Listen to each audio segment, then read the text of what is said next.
vidéo pour tous les mois que je crois être à écouter en version accélérée.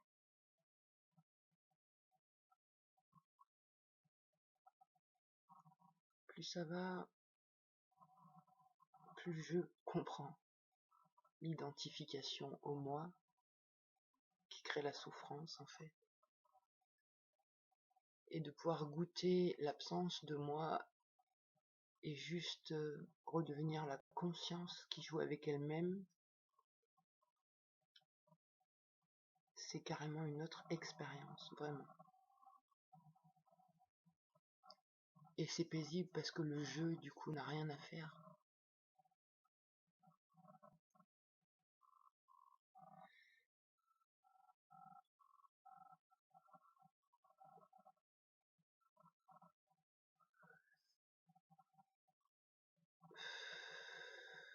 Je crois en fait que le problème, si je peux dire qu'il y a un problème, c'est l'identification au moi, au jeu. Et ça crée vraiment une dualité avec la conscience universelle.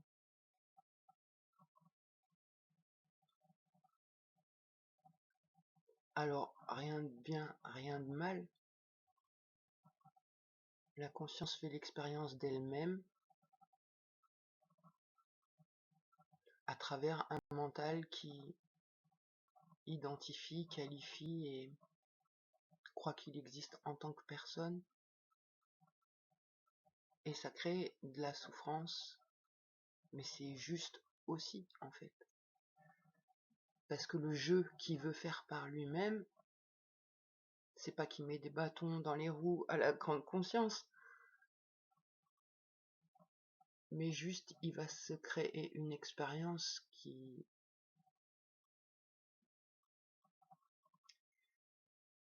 comment dire, qui est beaucoup plus difficile en fait.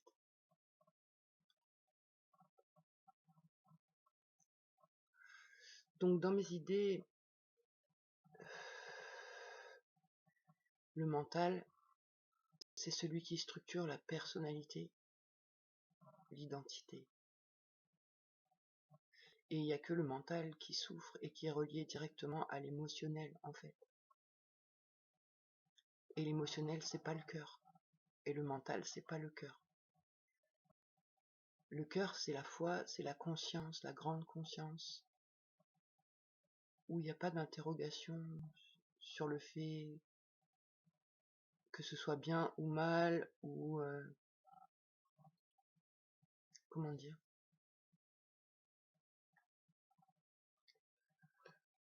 Le jeu qui croit vivre les choses souffre parce que, en fait, il n'existe pas. Et c'est bien parce que jouer avec les idées qu'il n'y a pas d'autre, c'est une chose. Mais le mieux, c'est de jouer avec l'idée que s'il n'y a pas d'autre, il n'y a pas moi non plus. Et s'il n'y a pas moi non plus, il n'y a que Dieu ou la grande conscience. Et tout devient réellement parfait. Il y a même pas de jugement et de qualification sur ce qui est en fait. Ce qui est. Le jeu va rajouter c'est parfait ou pas parfait.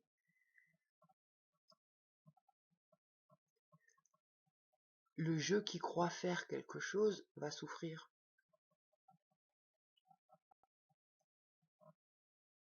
Si ce qui est perçu comme une expérience totale, il n'y a pas de souffrance. Mais il n'y a pas moi non plus. Et il n'y a pas toi non plus. Il y a juste ce qui est. Et ce qui est, c'est le rêve.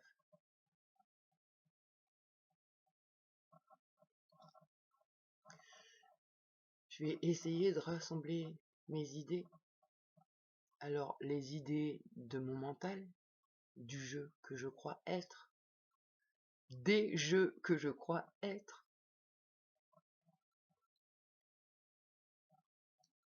et pour pointer un truc du doigt, j'ai besoin d'utiliser les mots, les concepts.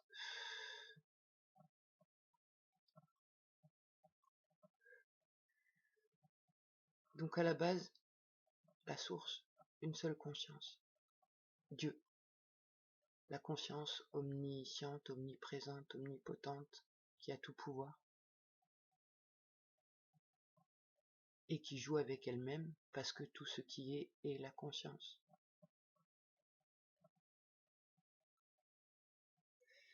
Et pour faire l'expérience d'elle-même, il y a une séparation, une première séparation au niveau des âmes. Et l'âme, c'est quoi? L'âme, c'est des blessures du jeu. Comment dire? L'âme, c'est un champ d'expérience qui a appris des choses pas forcément justes, parce que déjà, elle se croit séparée de la source. Et à travers les expériences de ces personnages, elle va engrammer des croyances. Et ces croyances-là, ensuite, ça prend forme dans la matière, étant donné que tout part de la grande conscience et que le pouvoir est absolu.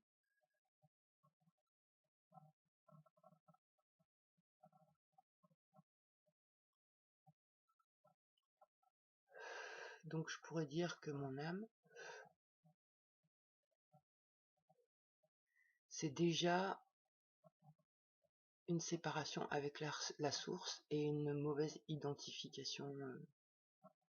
Pas une mauvaise, mais une identification qui donne des résultats différents que si je m'identifiais à la source.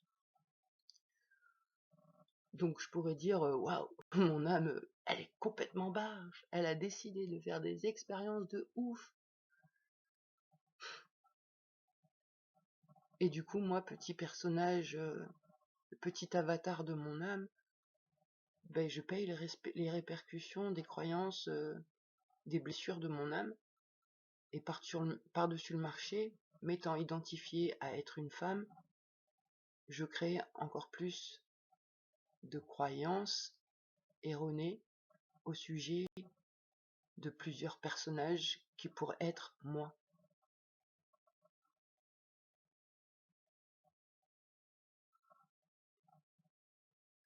Et du moment où il y a un moi qui veut, ou qui veut pas,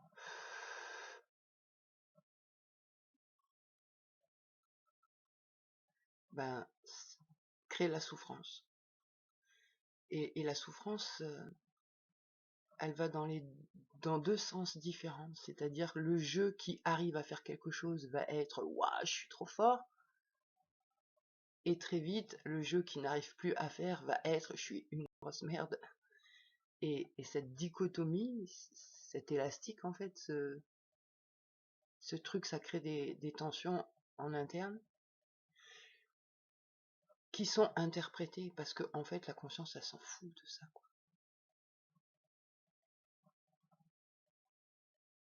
C'est dur de trouver les mots justes pour dire.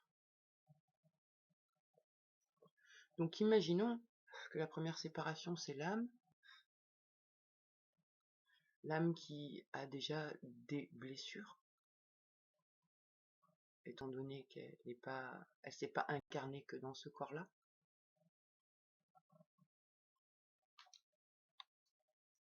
Et peut-être que rentrer à la maison, cette expression-là, ça veut dire arrêter de s'identifier à l'âme et au personnage.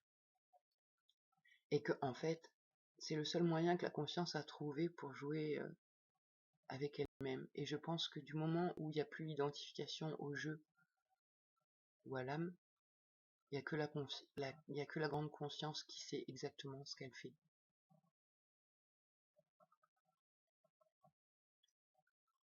Et il n'y a plus moi et toi qui faisons quelque chose ensemble. Il y a vraiment cette unité absolue de la conscience qui se goûte elle-même.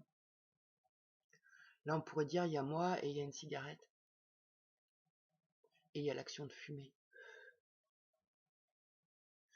Donc je peux m'identifier au personnage qui fume. Je fume. Et la clope n'est pas moi, bien sûr.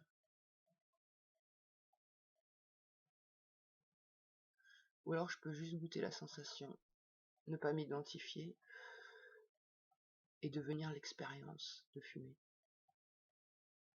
Il n'y a plus moi et la cigarette. Il y a l'expérience de fumer.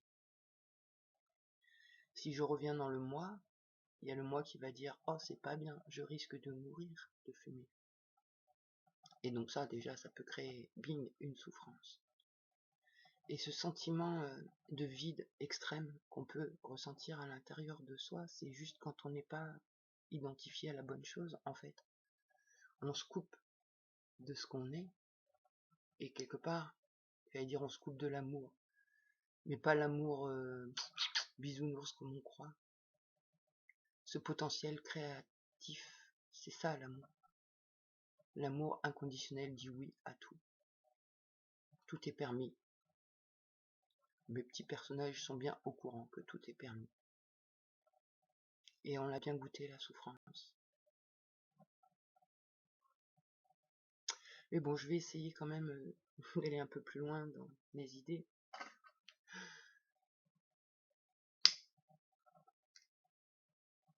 Donc, une âme qui s'incarne dans un corps, et en vrai, c'est des mots, parce que on est dans une illusion, dans un rêve. Je suis dans le rêve de mon âme qui se croit séparée des autres âmes.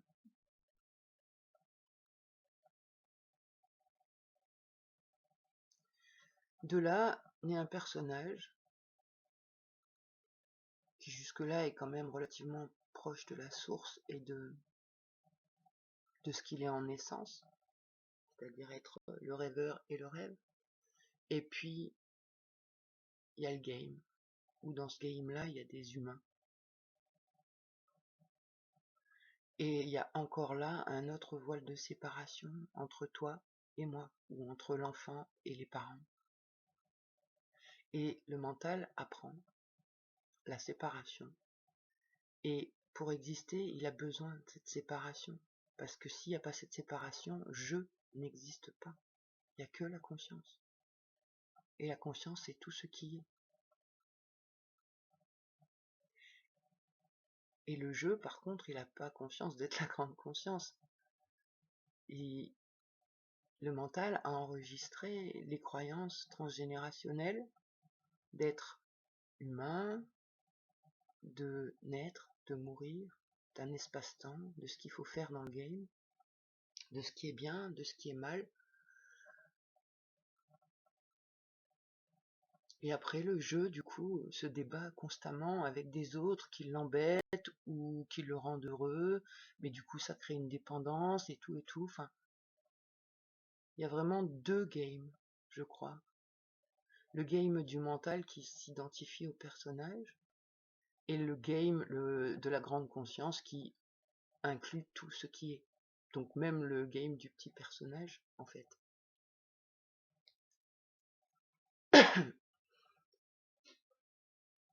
En fait, le jeu que je crois être, le mental, du coup, a structuré plein de croyances de par ce qu'il a observé et vécu. Alors qu'en fait, il n'avait pas à faire tout ça. Il avait juste à vivre les choses sans tellement, j'allais dire, se poser de questions, mais les mots sont pas justes, évidemment. Mais le fait que dans le mental, donc, il y a eu plein de croyances de structurées, et ben ça crée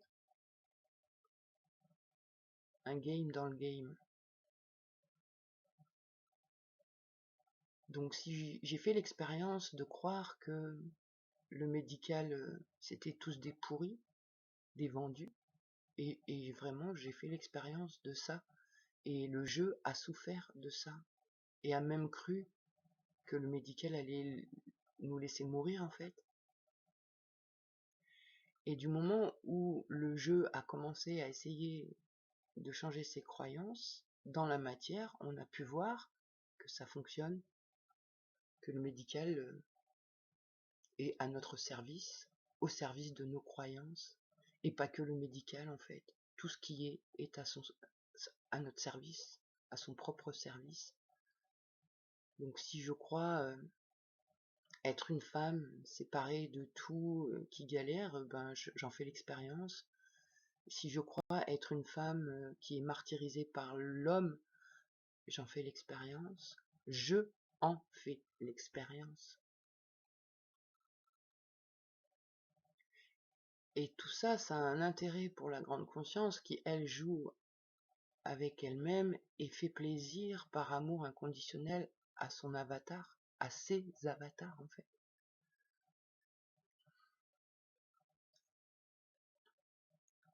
Donc si je crois que je suis une femme séparée de tout ce qui est, l'expérience va vraiment pas être la même que si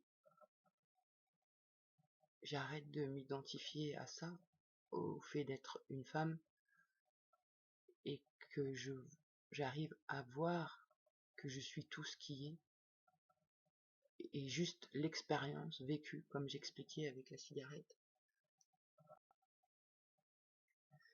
C'est pareil, moi, mes personnages, ils ont pensé longtemps qu'ils étaient victimes. Du coup, ça crée des bourreaux, ça crée des sauveurs, ça crée vraiment le game. Et petit à petit, en jouant avec l'idée qu'il n'y a pas d'autre, on a bien vu que toutes nos croyances se matérialisaient au travers des autres qui, soi-disant, n'existent pas. Mais il manquait une étape. Vraiment, c'était l'étape de OK, s'il n'y a pas d'autre, il n'y a pas moi. Et c'est très dur de dire il n'y a pas moi. Mais quand on goûte, quand on arrive à enlever le moi et, et qu'on goûte l'expérience sans le moi, mais vraiment tout est d'une perfection absolue et il n'y a plus aucun problème. Et en fait, il n'y a aucun problème sur cette planète. Et si je devais en trouver un, ça serait juste l'identification au jeu qui veut faire, qui veut avoir, ou qui veut être, qui veut faire par lui-même en dehors de ce qu'il est en fait. Enfin, waouh.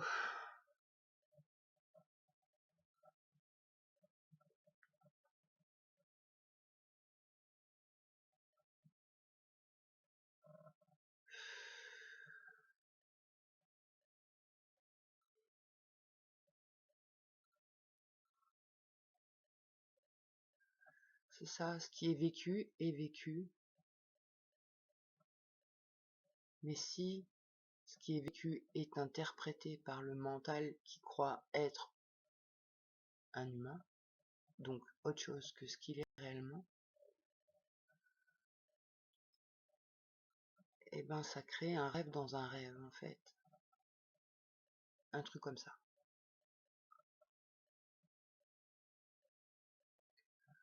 Donc voilà cette vidéo, peut-être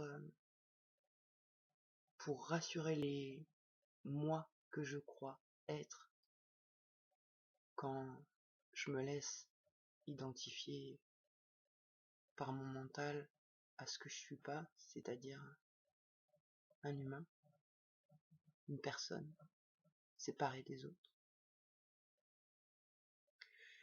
Et du coup, si je me crois séparée des autres, c'est dangereux, quoi. Ça peut être dangereux. Alors que si je vois que tout est moi, mais pas moi le personnage, il n'y a pas de peur, il n'y a pas de problème en fait. Et même, ça va être choquant ce que je dis, mais revisiter et goûter les expériences terrestres que le moi a pu vivre avec le regard de la conscience, bah ça fait pas mal. Que si je le visite comme j'ai pu le faire avec des moi qui croient être et qui croient avoir vécu des atrocités, ouh, ben ça fait super mal, mais vraiment. Et réellement, quand on goûte à ce qu'on est véritablement, c'est-à-dire le rêve et la conscience, la grande conscience, il n'y a que ce qui est. Et ce qui est, c'est la foi, l'amour, la joie, la confiance, la surprise, l'émerveillement, un amour puissant en interne, enfin en ressenti, je veux dire. Et vraiment, tout est juste, tout est juste. Et même de se croire le personnage qui doit faire des choses, ou qui doit convaincre des autres, ou qui sait des choses, bah, à ce moment-là, c'est beaucoup moins fluide et les sensations ressenties sont pas du tout les mêmes. Enfin voilà, je vais arrêter la vidéo et me laisser être parce que je suis réellement.